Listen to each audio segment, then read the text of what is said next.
আসসালামু আলাইকুম, আশা করি আপনারা সবাই অনেক ভালো আছেন। Xiaomi এবং Realme এই দুই ধরনের ফোন বাংলাদেশ মার্কেটে কেনার আগে কিছু সাবধানতা আপনাদের অবলম্বন করতে হবে। এই বিষয়টা নিয়ে আমি ভিডিও শেষ অংশে আলোচনা করবো, বাট প্রথমে চলুন আমরা জানি আমাদের আজকে দিনে কি কি টেক নিউজ রয়েছে। তার মধ্যে নাম্বার 1 টেক নিউজটা হলো অ্যাপলের আইফোন লঞ্চ হয়েছে, আপনারা কিছুদিন আগে জানেন।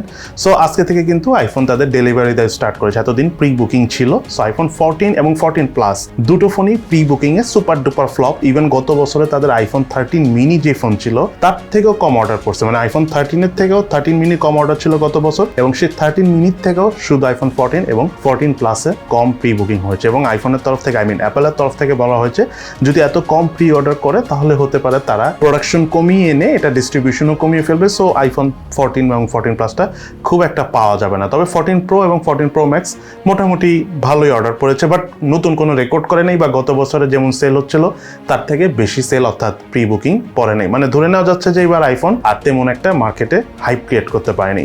দেন সেকেন্ড টেক নিউজটা হলো Realme Neo 3T। এই মোবাইলটা স্ন্যাপড্রাগনের 870 প্রসেসর দিয়ে ইন্ডিয়ান মার্কেটে 29,000 রুপিতে লঞ্চ হয়েছে। 64 মেগাপিক্সেলের ট্রিপল ক্যামেরা সেটআপ সহ ফোনটা অলমোস্ট এর আগে যেটা বাংলাদেশ মার্কেটে Realme GT Neo 2 ফোনটা ছিল সেটার মতোই কনফিগারেশনে এসেছে। বাংলাদেশে সম্ভবত এই ফোনটা আসার খুব একটা চান্স নাই। সো আর এটা নিয়ে কিছু বলে খুব একটা লাভও হবে না। তো যাই হোক, এরপরে নিউজটা হলো বাংলাদেশে বিটকয়েন ট্রেড করার জন্য নিষেধ করে দেওয়া হয়েছে। মানে এটা কোনো আইনত দণ্ডনীয় অপরাধ ওইভাবে কিছু বলা হয়নি, বাট নিষেধ করে দেওয়া হচ্ছে। হয়তো বা দণ্ডনীয় অপরাধের মধ্যে পড়বেন। মেনলি নিষেধ করার মেইন কারণ হলো আপনি ধরেন বিটকয়েনের মাধ্যমে ট্রেড করতে যায় যদি আপনার লস হয় লাভ হয়, সব থেকে বড় কথা হলো এখানে তো আপনাকে ডলার দিয়ে কেনাবেচা করতে হবে, আলটিমেটলি তো ডলার দিয়ে কিনতে হবে আর কি।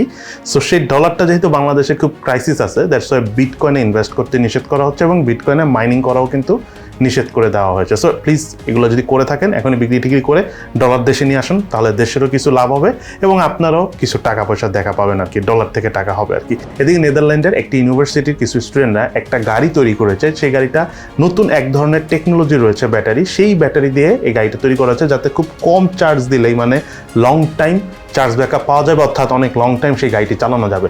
তবে সব থেকে বড় ফিচার হলো গাড়িটি চালানোর পাশাপাশি অটোমেটিক পথে ঘাটে যে কার্বন ডাইঅক্সাইডগুলো থাকে সেটা সে শোষণ করে নিতে পারে।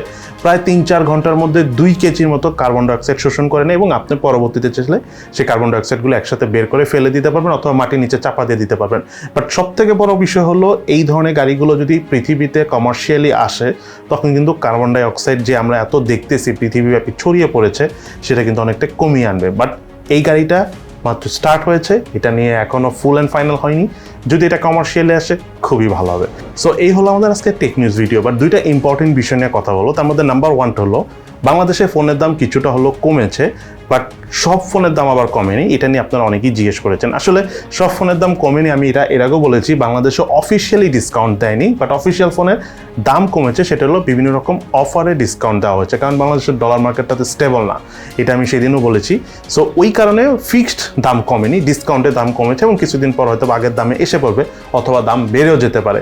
কিন্তু একটা জিনিস আমার কাছে খুব আফসোস লাগে, আমি একটা জিনিস হঠাৎ খেয়াল করলাম যে ইন্ডিয়াতে কিন্তু প্রায় কিছু স্পেশাল ডে আসে, ঠিক আছে, ওই সময় কিন্তু অনেক ডিসকাউন্ট দেয়। যেমন আমি আজকে দেখলাম হলো ওদের আইফোন 13 প্রাইস 50,000 রুপির নিচে এসে পড়বে। শুধু তাই নয়, আমি দেখলাম যে এই ওদের একটা কি স্পেশাল ডে আছে, বিগ বিলিয়ন ডে, ওইখানে প্রায় 57%-এর মতো স্যামসাংয়ের ফোনগুলো তো ডিসকাউন্ট দিবে। ইভেন সেখানে স্যামসাংয়ের কিন্তু খুব বেশি পুরাতন না, S21 ফ্যান এডিশন রয়েছে, S22 সিরিজেরও কিছু ফোন রয়েছে। সো বাংলাদেশে তো 7% ডিসকাউন্টও দেন অফিসিয়ালগুলোতে, তারা 57% ডিসকাউন্ট দেবে। সো মনে হয় যে কিছু টাকা খরচ করে ইন্ডিয়া যেয়ে ফোন কিনে ফেলি, কারণ যাওয়া আসা করতে তারা ইন্ডিয়া খুব বেশি টাকা লাগে না যদি আপনি কলকাতা যে ফোন কিনেন বাসে যে। আমি বলছি না এটা করার জন্য, মানে আমার কাছে অবাকই লাগতেছে যে বাংলাদেশের সাথে এখন ইন্ডিয়ার ফোনের প্রাইসের পার্থক্য কিন্তু অনেক। ইভেন রিসেন্ট যে ফোনগুলো লঞ্চ হয়েছে ইন্ডিয়াতে, বাংলাদেশে আপনারা নিজেরাই দেখেছেন যে অনেক হাই প্রাইস।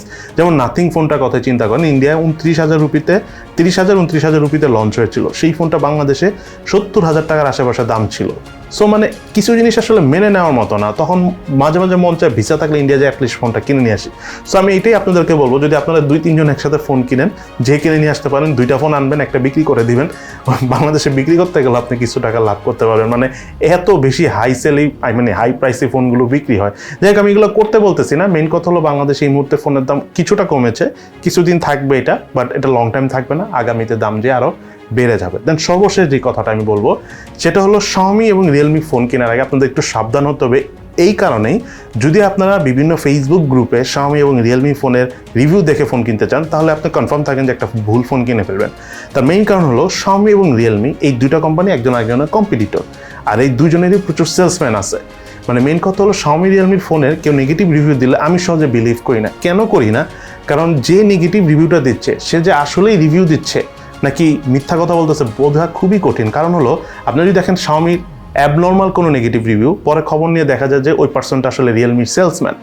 আবার দেখা যায় রিয়েলমির একটা ফোনে খুবই নেগেটিভ রিভিউ আসতেছে, আবার ডিপলি আমি রিসার্চ করে দেখলাম যে ওই ফোনটা সে ইউজই করেনি, সে জানেও না সেই ফোন সম্বন্ধে, সে এক্স্যাক্টলি হলো Xiaomiর সেলসম্যান।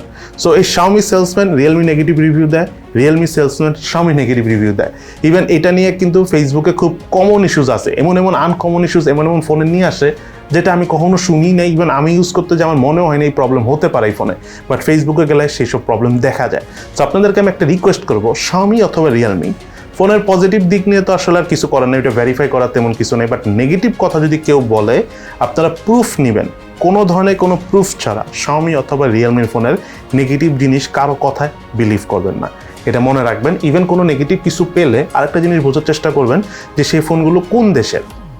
কারণ অনেক সময় থাকে একই মডেলের ফোন বাংলাদেশ ভেরিয়েন্টে প্রবলেম হয় না, ইন্ডিয়ান ভেরিয়েন্টে প্রবলেম হয়, আবার অনেক সময় দেখা যায় যে ইন্ডিয়ান ভেরিয়েন্টে প্রবলেম হয় না, চাইনিজ ভেরিয়েন্ট বা গ্লোবাল ভেরিয়েন্টেও প্রবলেম হয়। সো ক্লিয়ার হওয়ার জন্য কেউ নেগেটিভ কমেন্টস করলে, কেউ নেগেটিভ রিভিউ দিলে তাকে বলবেন তার হাতে যে মোবাইলটা আছে সেটা সহ একটা ভিডিও দিতে বা স্ক্রিনশট দিতে, কারণ সেলসম্যান দিয়ে মার্কেটটা ভরে গেছে। আর সত্যি কথা বলতে দুইটা কোম্পানি আসলেই দুইটা কোম্পানির কম্পিটিটর। ইভেন রিয়েলমি আসার পর Xiaomi সেলস অনেকেই ড্রপ করছে, ইভেন আপনারা নিজেরাও জানেন যে Xiaomi একসময় একচিটিয়া ছিল বাংলাদেশে, বাট রিয়েলমির কারণে সেলটা ড্রপ করছে। দ্যাটস ওয়াই দুই কোম্পানি তো মার্কেট ধরার জন্য চেষ্টা করতেছে, সো অনেকভাবেই তারা চেষ্টা করতেছে। আর বাংলাদেশে অনেক নিচু মানের মার্কেটিং সব কোম্পানি করে থাকে, সো এরা তো না করে কোনো উপায়ও নেই, কারণ ব্যবসা তো করতে হবে বাংলাদেশে, যেখানে যেটা সেখানে সেটাই তারা করে। যাই হোক, এগুলো নিয়ে কথা বলে অনেক কথাই বলা যাবে, মেইন কথা হলো এটা মনে রাখবেন আমি কি বললাম আজকে। সো আজকে তাহলে পর্যন্ত, সবাই ভালো থাকেন, সুস্থ থাকেন, ইনশাল্লাহ দেখা হবে ফিউচারে।